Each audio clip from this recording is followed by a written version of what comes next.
Good morning, everybody.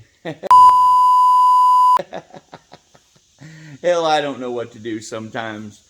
You know, I was talking to my brother the other day, and he's like, yeah, what's in your garage today? He didn't like that. He's like, I'm like, dude, I'm trying to find a niche. I'm trying to find me. So, you know, who knows? But what are you working on today?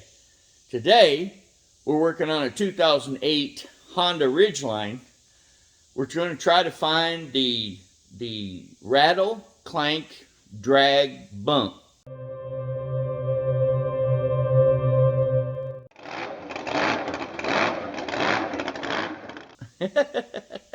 They said might be the brakes, something maybe from the rear end, not sure. And as you can see, it's hot outside. It's cold in the house. My glasses are fogging up, so I gotta defog my glasses. But anyway, that's what we're at.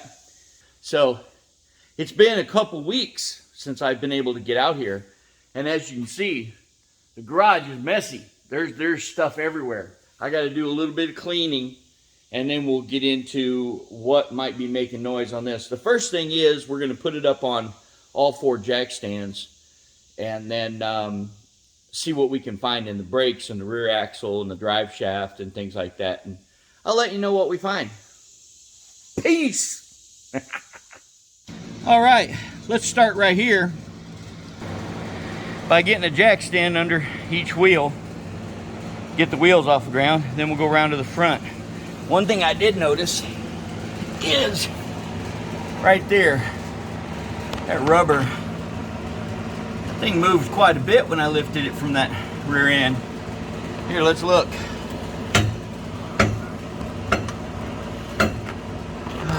Can I get the right shot? How much that moves up compared to that one. I gotta back off, hold on. There we go, now you can see both of them. Well, I guess that one goes to the top. That one goes way to the top. Huh, almost makes me wonder if it's on its way out or something. I don't know. Moves a lot. Now watch it as it comes down.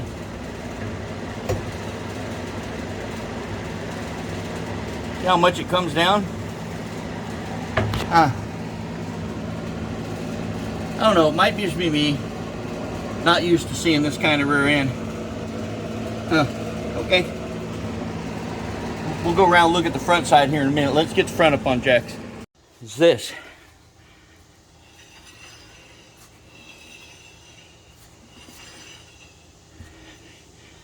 Now that brake pad looks like it's got pretty good pad on it.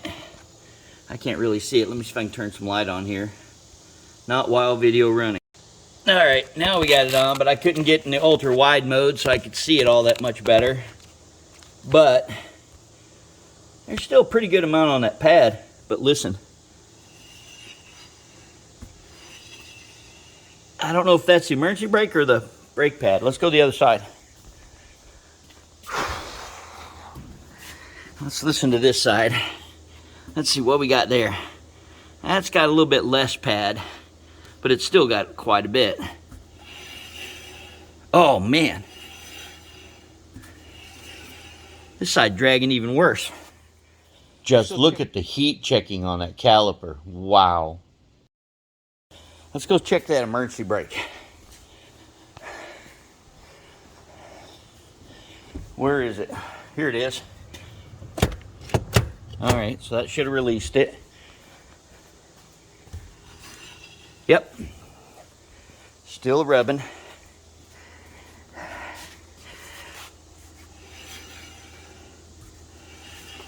Yeah, it's still rubbing.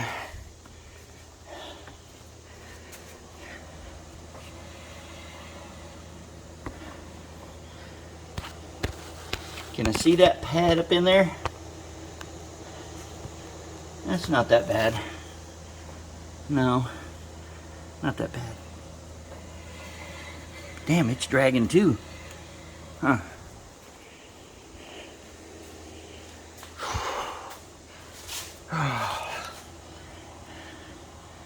Not that bad.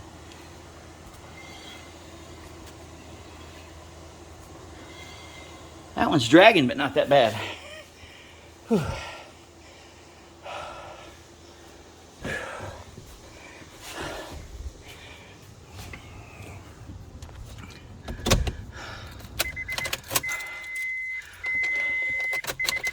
You know what? I better roll the windows up. Better roll the windows up. Don't want no birds in here.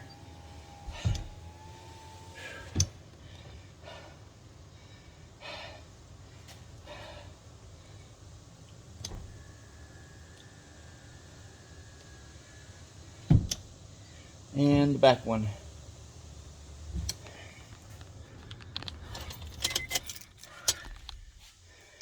All right, so it looks like we're gonna have to tear those wheels apart. Whee! Yeah, so I'd say we're gonna tear those apart, take those emergency brakes off. Maybe we got something going on with the emergency brakes is what's dragging.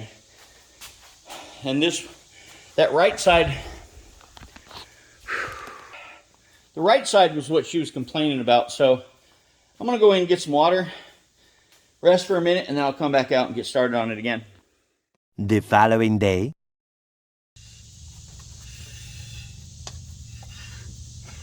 See, that's where it loosens up right there. Then it catches. Okay, that's just the caliper and a warped rotor, so that's okay. Yeah. All right, now let's go loosen that other side.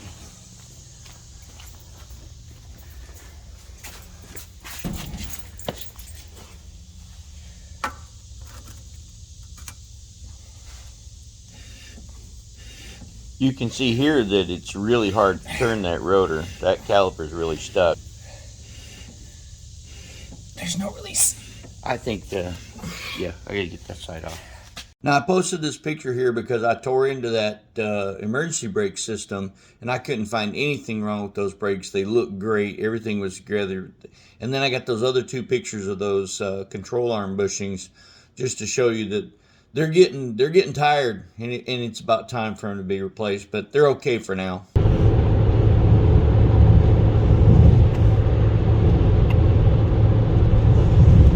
I don't know if you can see that or not.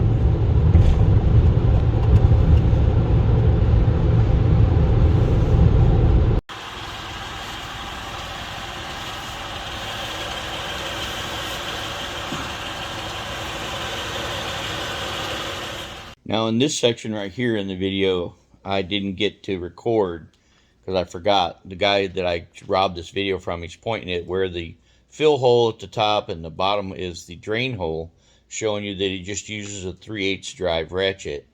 I didn't get to record this when I did this part, so he's going to use a breaker bar. I think I put my 3/8 extension with my impact on there and buzzed the top one out. They always tell you that when you're doing this to take your fill bolt out first. You see there, he's getting in there and he's undoing his fill bolt. You undo your fill bolt first because you don't want to drain it and then not be able to get your fill bolt out. He's showing you that there's no metallic. I don't recall seeing any metallic on the one that I took out of the rear end of this Honda. Then you drain the fluid, and we went and ordered some VTF4 for it from Honda because it takes a special, and that VTF4 is like, oh, you can see a little buffering there. I need to cut that part out here. Let me go cut that out. Hold on. Anyway, you get the point. You know, I drained and resurfaced the transfer case, or the rear differential, and it's like a transmission fluid kind of stuff.